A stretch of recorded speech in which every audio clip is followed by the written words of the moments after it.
D'après la dernière étude de Xerfi Precepta, la reconversion et revitalisation des immeubles ou sites industriels est vue comme une solution prometteuse.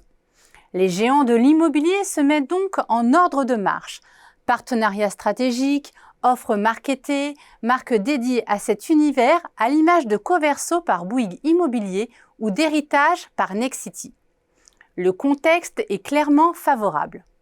Outre l'objectif de zéro artificialisation nette, parfois décrié, certains immeubles de bureaux ou résidentiels ont dépassé l'obsolescence alors que la crise du logement s'accélère dans les métropoles.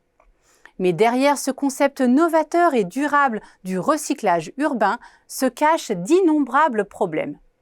La faisabilité technique et financière des opérations fait trop souvent défaut et appelle un soutien public plus franc.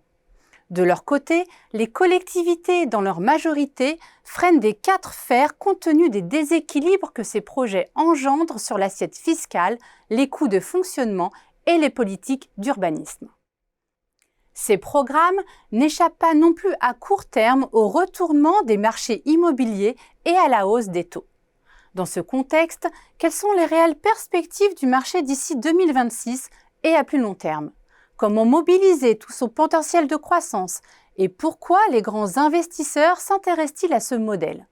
Pour répondre à ces questions, les experts de Xerfi se sont penchés sur les principales logiques de développement des acteurs du recyclage urbain. 3 leviers de croissance sont sollicités. Premier d'entre eux, celui de la structuration d'une offre spécifique en matière de recyclage urbain. Création de filiales spécialement dédiées à cette mission, croissance externe et approche basée sur des partenariats sont ici à l'œuvre pour construire et développer la filière du recyclage urbain.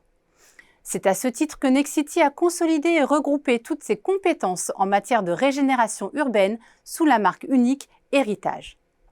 Deuxième levier de croissance, le financement et l'identification des opérations urbaines. Cela se matérialise par la recherche de nouvelles solutions de sourcing foncier, la mise en place de fonds spécifiquement créés, la création de partenariats avec des investisseurs et la participation à des appels à projets publics.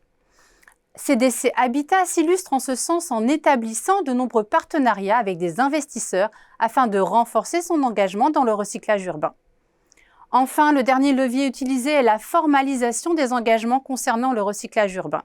Cette démarche contribue à la préservation des terrains en zone urbaine et soutient ainsi les objectifs de responsabilité sociale des entreprises. Mentionnons ici Vinci Immobilier, qui vise zéro artificialisation nette des sols d'ici 2030, notamment en recourant aux opérations de recyclage urbain.